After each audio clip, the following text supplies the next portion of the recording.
గ్రంథం నుండి 113వ సంకీర్తన 8వ వచనాన్ని మాత్రం చదువుకుందాం. ఆయన నేల నుండి దరిద్రులను లేవనెత్తువాడు, పెంట కుప్ప మీద నుండి బీదలను పైకెత్తువాడు. దేవుడిచ్చిన వాక్యాన్ని మనందరి వెనుకలో దీవించున్నాం. కార్యక్రమానికి ఏర్పాటు చేయబడిన వాక్య భాగాన్ని చదవగా మనమందరము విన్నాం.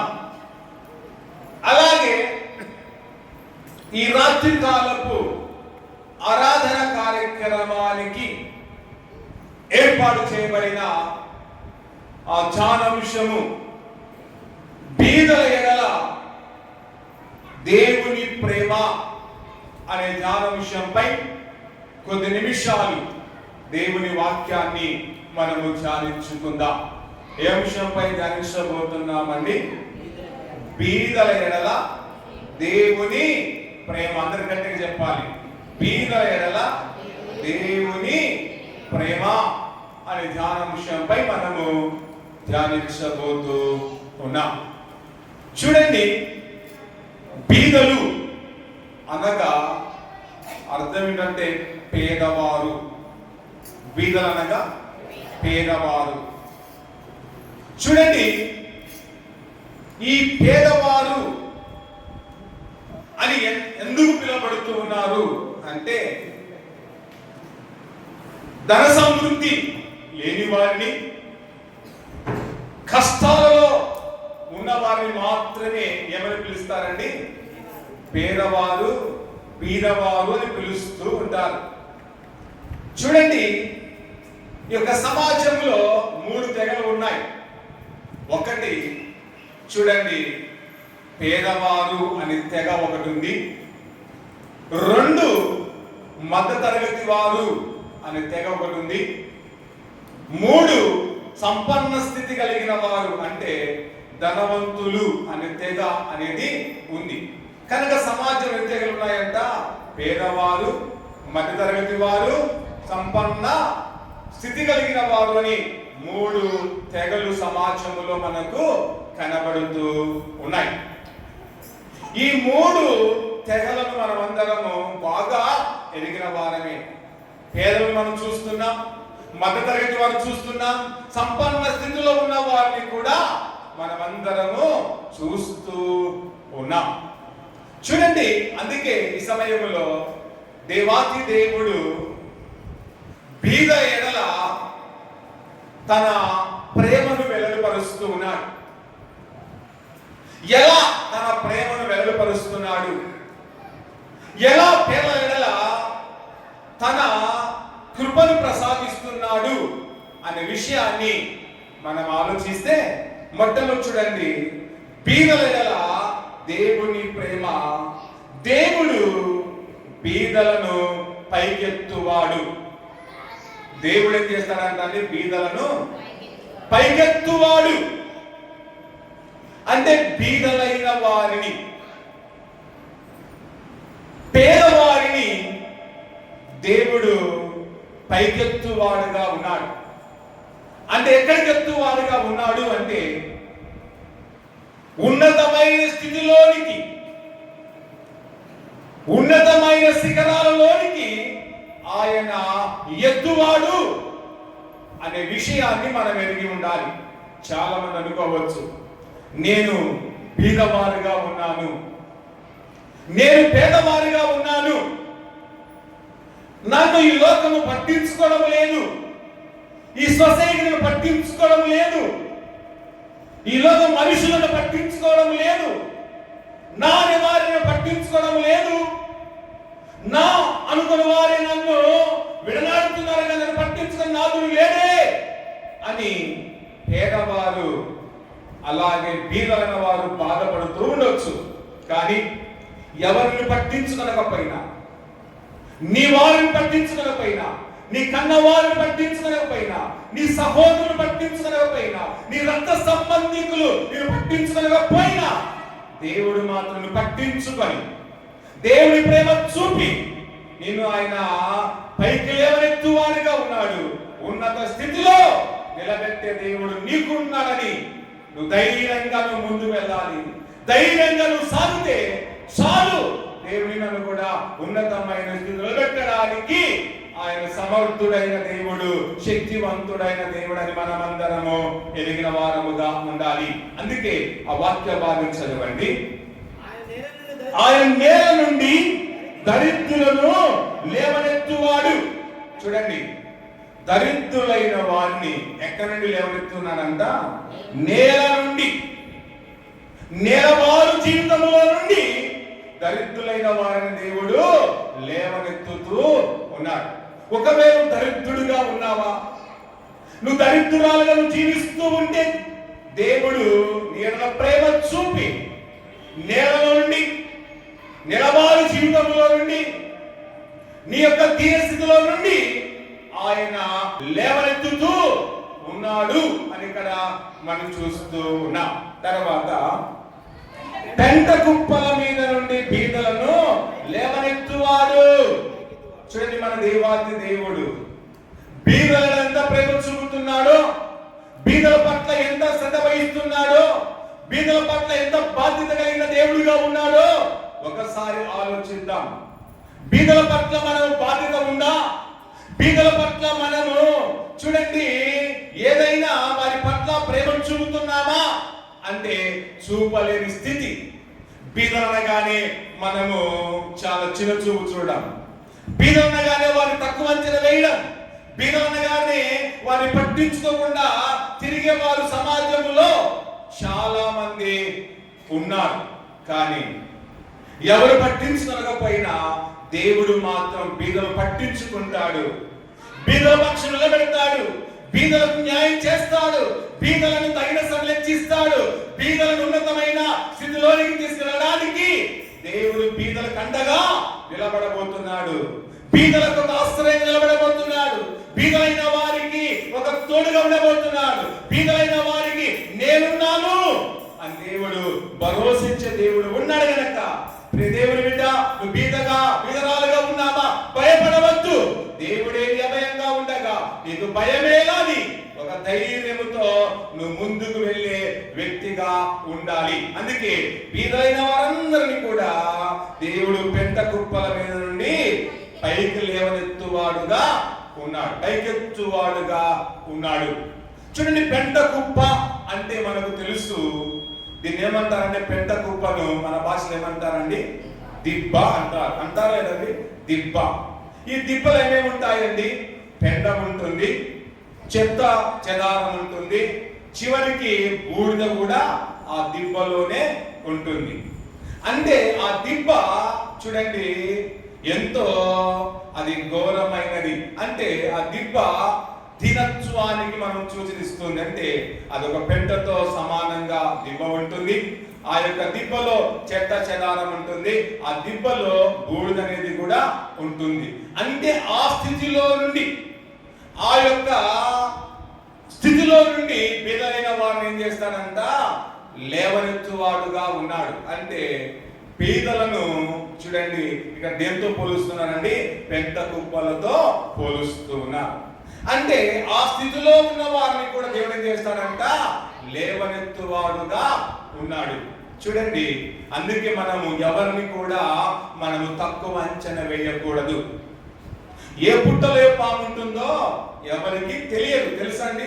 అందుకే ఎవరిలో ఏ టాలెంట్ ఉందో తెలియదు, ఎవరిలో ఎంత మేధస్సు ఉంటుందో తెలియదు, ఎవరిని ఏ సమయంలో వెచ్చిస్తారో తెలియదు. కనుక బీదలైన వారు ఎప్పుడు కూడా మనము తక్కువ అంచనా వేయకూడదు. చాలా మంది బీదలను చాలా తక్కువ అంచనా వేస్తూ ఉంటారు.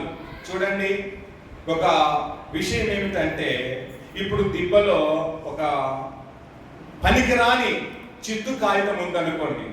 ఆ చిత్తు కాగితము గాలి వస్తే అది పైకి ఎగురుతూ పోతూ ఉంది. దిబ్బలో ఉన్న చిత్తు కాగితం గాలి వస్తే ఏం చేస్తుందండి? పైకి ఎగురుతుంది. అది ఎగిరినప్పుడు మనమందరం కూడా ఏం చేస్తామండి? తలెత్తి చూడవలసిన పరిస్థితి ఏర్పడుతుంది. అది దిబ్బలో ఉన్నప్పుడు దాని గురించి ఎవరు పట్టించుకోరు. కానీ అది గాలికి ఎగురుతూ ఉంటే, ఆ యొక్క పనికిరాని చిత్తు కాగితం గాల్లో ఎగురుతూ ఉంటే ఏం చేయాల్సింది వస్తుంది? ఒక్కోసారి మన తలెత్తి చూడవలసిన పరిస్థితి వస్తూ ఉంది. అలాగే బీదలైన వారిని నువ్వు తక్కువ అంచనా వేశావనుకో, ఏదో ఒక రోజు బీదలు హెచ్చిస్తాడు, అప్పుడు నీవే తలెత్తి చూడవలసిన పరిస్థితి ఒక రోజు రాబోతుందని ఎరిగి, అందుకే బీదలైన వారిని ఎక్కువగా మనము తక్కువ అంచనా వేయకుండా వారిని మనం ప్రేమించాలి, వారిని గౌరవించాలి.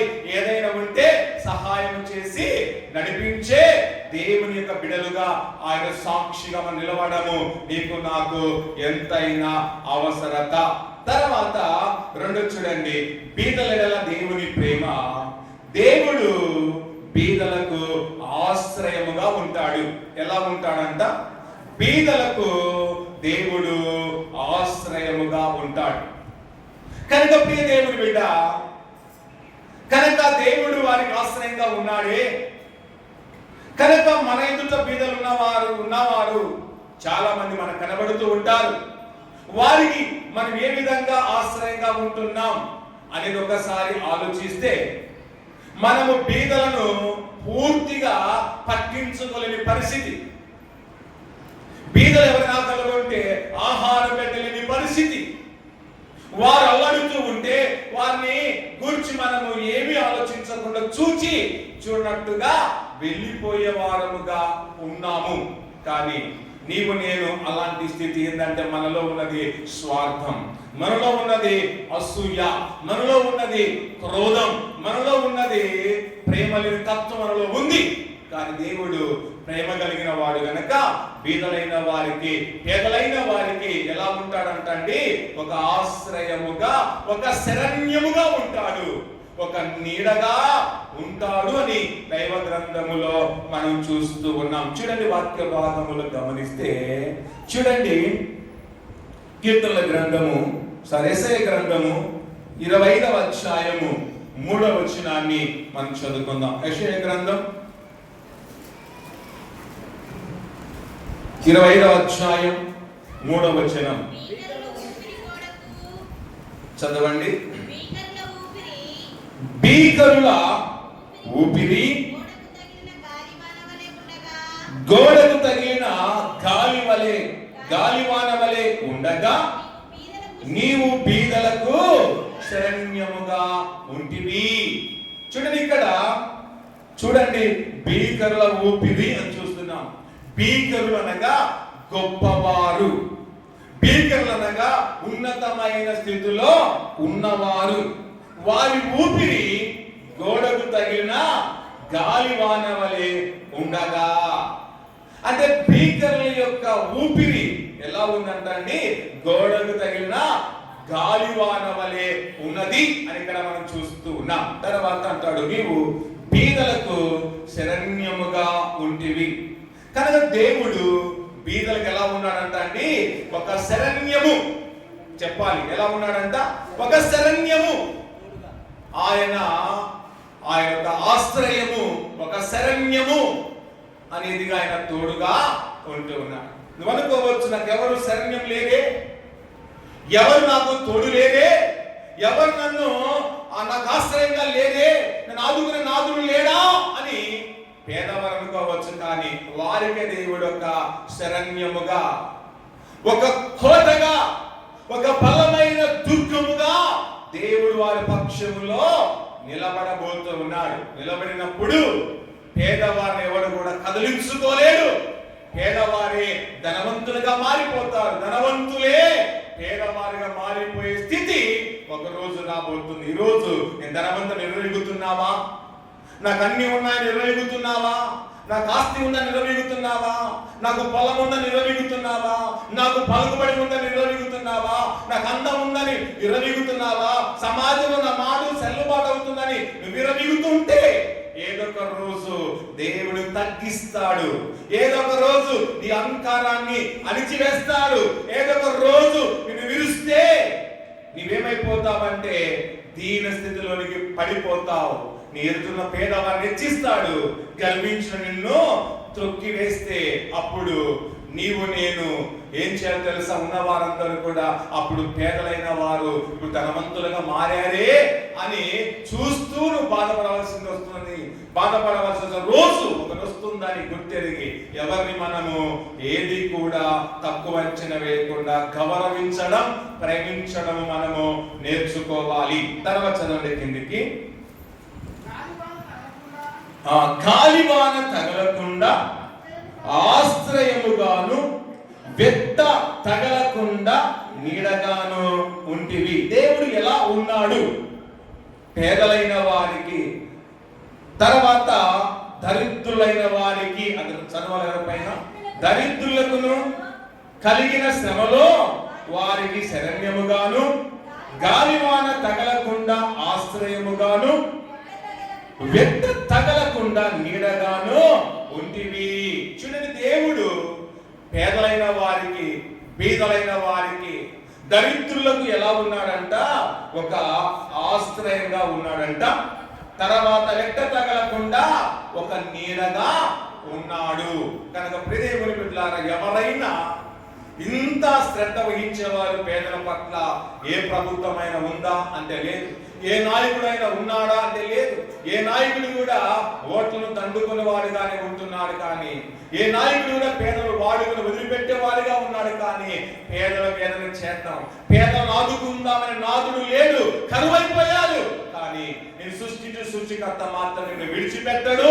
నేను కలగజేసిన దేవుడిని మాత్రం విడిచిపెట్టకుండా దేవుడే నీకు ఒక ఆశ్రయంగా ఉండబోతున్నాడు.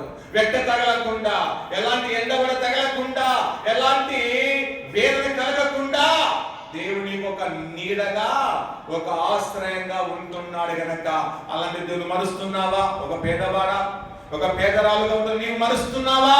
మరవద్దు. నువ్వెవరిని మర్చినా నువ్వు దేవుని మరవద్దు. దేవుని మరుస్తే నీ స్థితి ఇంకా దిగజారిపోతుంది. నువ్వు దేవుని మరవకపోతే నీ స్థితి అంచెలంచెలుగా ఎదుగుతూ ఉంది. అందుకు ఎవరైనా దేవుని మర్చిపోయారనుకో, వారి యొక్క స్థితి దారుణంగా ఉంటుంది. దేవుని మర్చిపోయే వారి స్థితి పడిపోయిన పిండముతో సమానమే. దేవుని మర్చిపోయిన వారి బ్రతుకు కుక్క బ్రతుకు లాంటిదే. దేవుని మర్చిపోయిన వారి స్థితి చాలా మూర్ఖత్వంతో కూడినదిగా ఉంటుంది. గనక ఎవరి మర్చిపోయినా, 3 పూట్ల అన్నం తిన మర్చిపోయినా దేవుని మాత్రం మరవకూడదు. నీ కన్నవారిని మర్చిపోయినా నువ్వు దేవుని మరవకూడదు. నీ రక్త సంబంధిని మర్చిపోయినా నువ్వు దేవుని మరవకుండా ఉంటే, దేవుని మరవకుండా ఉంటూ నిన్ను తగిన వేలలో అయినా నిలబెట్టడానికి, తగిన వేలలో నిన్ను స్థిరపరచడానికి, తగిన వేలలో నిన్ను ఆదుకోవడానికి దేవుడు మనకు ఎల్లప్పుడూ తోడుగా ఉంటాడనే దృఢ సంకల్పముతో మనమందరము ముందుకు వెళ్దాం. కనుక పేదలైన వారికి ఆశ్రయంగా ఉంటాడు, నీకు ఆశ్రయంగా ఉంటాడు, ధనవంతులకు కూడా ఆశ్రయంగా ఉండడానికి ఆయన సిద్ధంగా ఉన్నాడు. ఎవరిని కూడా దేవుడు త్రోసిపుచ్చేవాడు కాదు, ఎవరిని కూడా దేవుడు విడనాడేవాడు కాదు, ఎవరిని కూడా విడిచిపెట్టేవాడు కాదు. కానీ దేవుడు అందరినీ సమానత్వముతో చూస్తున్నాడు, అందరినీ సమానంగా చూస్తున్నాడు. మనలోనే మనవాడంటే అర్థం చేసుకుంటాం, పరువుడు అలాగే పక్కవాడంటే వాడిని పక్కకు తోసేసే నైజం మానవుని యొక్క నైజం. కనుక మానవుని యొక్క నైజాన్ని నమ్ముకుంటే నీ స్థితి ఘోరంగా మారిపోతుంది. మానవుని నైజం నమ్ముకోవద్దు, మానవుని నమ్ముకోవద్దు, దేవుని మాత్రం నమ్ముకో. దేవుడే నిన్ను అంతవరకు నడిపిస్తాడు, దేవుడే మరణమును నడిపిస్తాడు, దేవుడే నీ స్థితి నా స్థితిని మార్చే దేవుడుగా ఉన్నాడు. ఆయన నీ నా కథ మార్చే దేవుడుగా ఉన్నాడని ఎరిగి ఆ దేవుని పట్ల ఎంతగానో మనము దేవుని పట్ల భయము భక్తి కలిగి జీవించే వారముగా ఉండాలి. తర్వాత చూడండి, 3వ విషయం చూడండి, బీదల దేవుని ప్రేమ. దేవుడు బీదలను కనికరిస్తాడంట. ఏం చేస్తాడంట అండి? కనికరిస్తాడు. కనుక మనం ఎవరైనా బీదలు కనికరిస్తామా అంటే కనికరించం. ఒక పేదోడు వచ్చి అన్న 10 రూపాయలు సహాయం చేయి అన్నాడు అనుకోండి, ఉన్న కూడా ఏం చేస్తామండి? లేవు అని చెప్తామా లేదండి? చెప్తాం. అదే ఉన్నవాడు వచ్చి 10,000 అడిగాడు అనుకో, వెంటనే ఉరికి వెళ్ళి బీరువాలోని 10,000 తీసుకొని ఇస్తాం. ఎందుకంటే పేదవాడు 10 రూపాయలు ఇస్తే ఇస్తాడు అనే భయం. అది ధనవంతుడైతే, ధనమున్నోడు పలుకుబడి ఉన్నోడికి ఇస్తే వాడు తిరిగి ఇస్తాడు, లేకపోతే మన దగ్గర పేరైన వస్తుందని వెంటనే కొంత పలుకుబడిన వ్యక్తి డబ్బు అడిగితే వెంటనే డబ్బు తీసుకుపోయి ఇచ్చేవారుగా ఉంటాం. కానీ ఒక పేదవాడు, తినడానికి తిండి లేనివాడు ఒక 10 రూపాయలు అడిగితే కూడా మనము ఇవ్వలేని స్థితిలో ఉన్నప్పటికీ కూడా ఇవ్వలేం. ఎందుకంటే ఎందుకు ఇవ్వాలి అనుకుంటాం. ఆ స్థితిలో మనం ఉంటే ఎలా ఉంటుందో ఒకసారి ఊహించుకోండి. భగవాన్ మనమందరం ఇప్పుడు పేదలుగా లేవులేండి, ఎందుకంటే దేవుడు అందరిని ఆశీర్వదించాడు.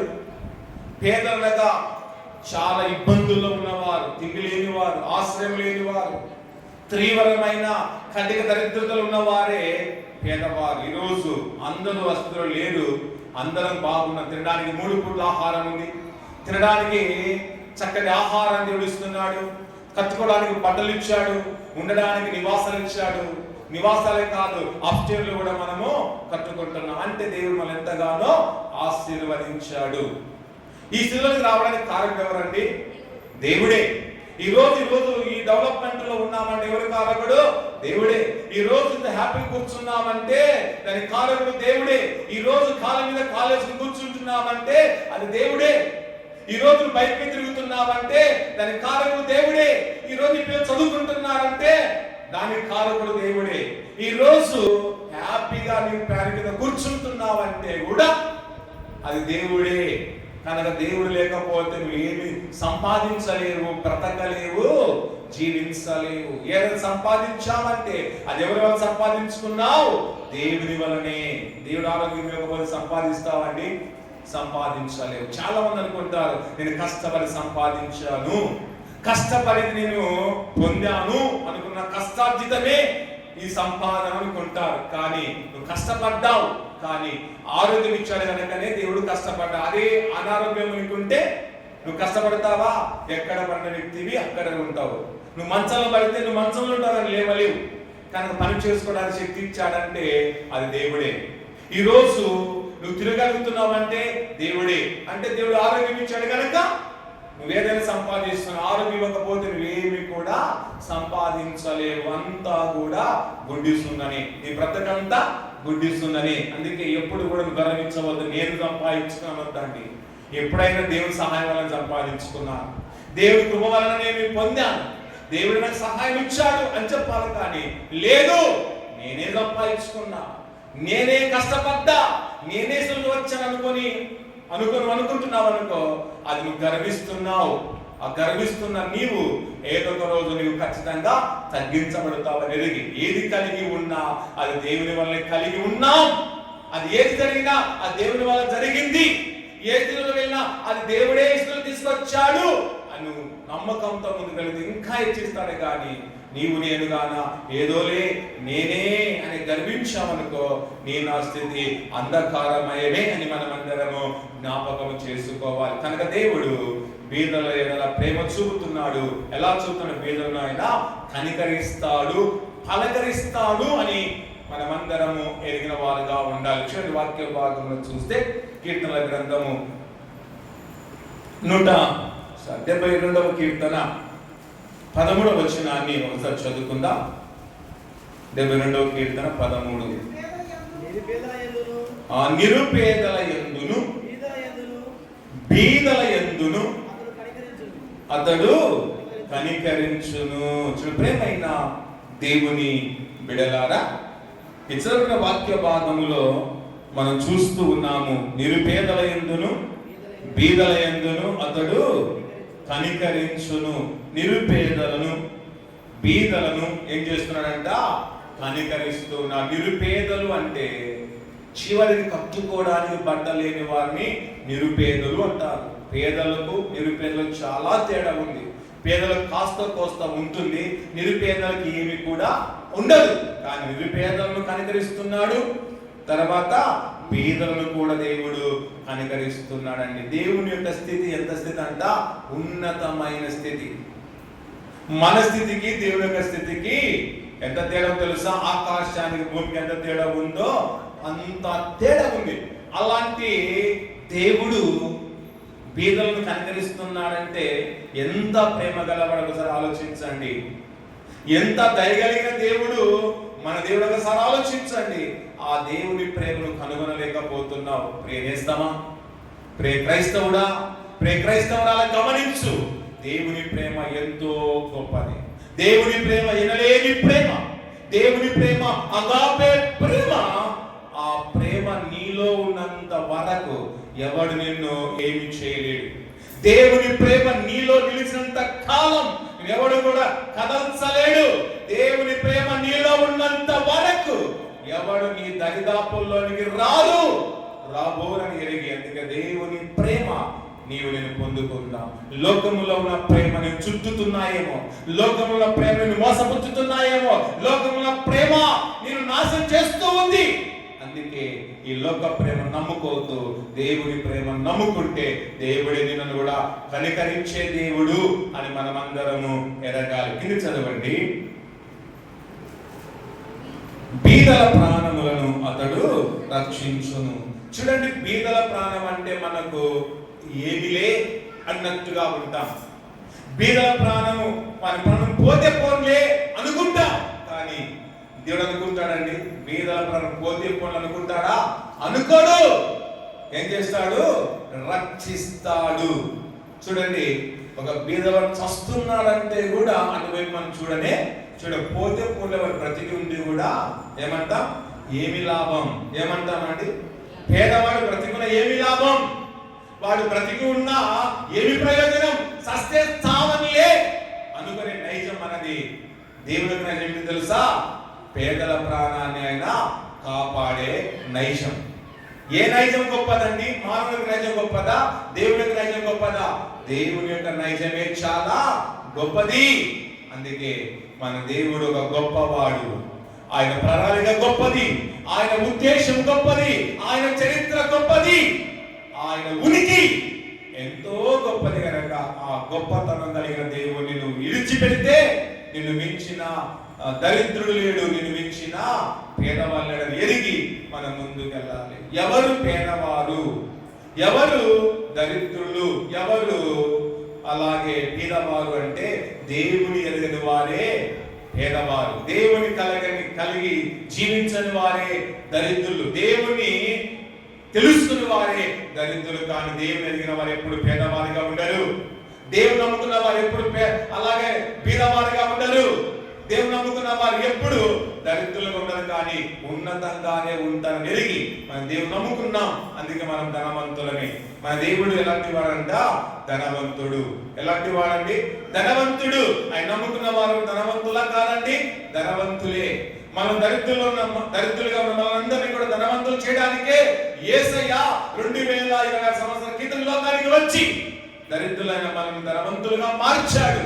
అందుకే మన ధనవంతుల దేవుణ్ణి విడిచిపెట్టకుండా మనం కూడా ధనవంతులైన నామలో మార్చబడి ముందుకు మనము కొనసాగు వారముగా ఉండాలి. తర్వాత చివరిగా మనం చూద్దాం, 4వ విషయం గమనిస్తే చూడండి, బీదల ఎడల దేవుని ప్రేమ మంచి ఆహారముతో తృప్తిపరుస్తాడు. బీదలు దేవుడు ఏం చేస్తాడంట అండి? మంచి ఆహారముతో తృప్తిపరుస్తాడు. ఎవరైనా ఆహారం లేని వారు ఉన్నారనుకోండి, మన ఇంటికి పిలిచి మంచి ఆహారం పెడతామా? పెట్టాం. ఒకవేళ అడిగారనుకో, బయటలో పెట్టి ఏదో ఒక బేషను లేకపోతే ఏదో ఒక చిప్ప తీసుకొచ్చి ఆ చిప్పలా మన ఆహారం వేస్తాం, తినుపు అంటాం. కానీ ఇంట్లో పిలిచి భోజనం పెడతామా? పెట్టాం. కానీ దేవుడు ఏం చేసి తెలుసా?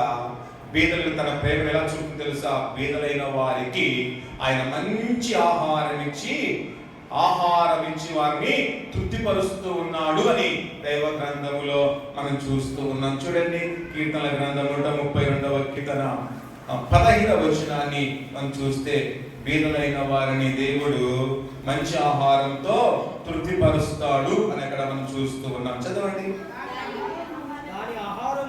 దాని ఆహారమును చదవండి, గట్టి చదవాలి. దానిలోని ఆహారమును నేను నిండారుగా దీవించెదను, దానిలోని బీదలను ఆహారముతో తృప్తిపరచెదను. దానిలోని బీదలు ఏం చేస్తాడంట? దేవుడు ఆహారముతో తృప్తిపరుస్తాడు. కనుక ప్రియ దేవుని బిడ్డ, నువ్వు ఒకవేళ బీదవాడిగా ఉన్నావా? భయపడవద్దు. ఏదో సమయంలో మంచి ఆహారం తృప్తిపరుస్తాడు. కనుక ఈ లోకం నిన్ను ఆహారం పెట్టకుండా చేస్తుందేమో, నీ వారు ఆహారం పెట్టకుండా నిన్ను ఒకవేళ ఇబ్బందులు పెడుతూ ఉంటే నువ్వు భయపడవద్దు. దేవుడు నమ్ముకో. దేవుడు నీకు సమృద్ధికరమైన ఆహారం ఇస్తాడు.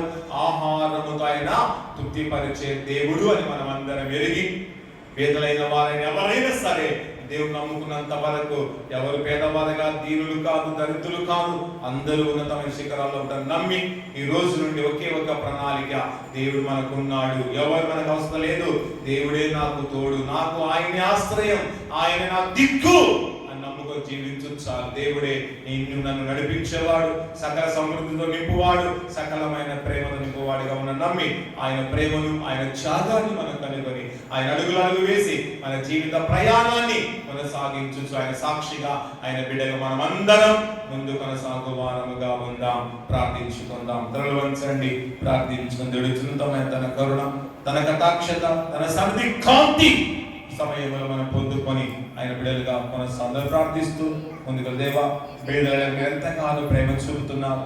బీదల పట్ల మీరు చూపుతున్న గొప్ప ప్రేమ త్యాగాన్ని బట్టి నీకే వందనాలు, కృతజ్ఞతలు. అయ్యా, మేమైతే పేదలను చిన్న చూపు చూస్తున్న తక్కువ అంచనా వేస్తూ ఉన్నాం, కానీ మీరు ఎంతగానో వారిని ఉన్నతమైన స్థితిలో చూస్తూ ఉన్నారు. ప్రభువా, మేము కూడా ప్రేమించే కృప భాగ్యం మాకు దయచేయండి. మాపై కూడా కనికరాన్ని, వాత్సల్యత అందించి మాకు కూడా చక్కటి ఆహారం ప్రసాదించి మమ్మల్ని దృఢపరిచి రాత్రికాలం వేళలో రాత్రికాలపు దీవెనలతో మనం నింపి సకల సమృద్ధి నింపి నడిపించి మమ్మల్ని బలపరుచు నాదా, గొప్ప దేవా, జీవాధిపతి అని దేవుని సమయంలో మనసారా హృదయపూర్వకంగా వేడుకొని ఆయన దగ్గర ఉన్న సమస్త దీవెనలు, ఆయన దగ్గర గుప్తమైన దీవెనలన్నీ పొందుకొని ఆయన సాక్షులుగా మనమందరము ముందు కొనసాగి ఆయన వారైన బిడ్డగా మనమందరం ముందు కొనసాగుదాం. అందరం ప్రార్థిస్తూ ప్రభువును స్తుతిస్తూ ఉంటుండగా ఈ సమయంలో ప్రార్థన చేసుకుందాం.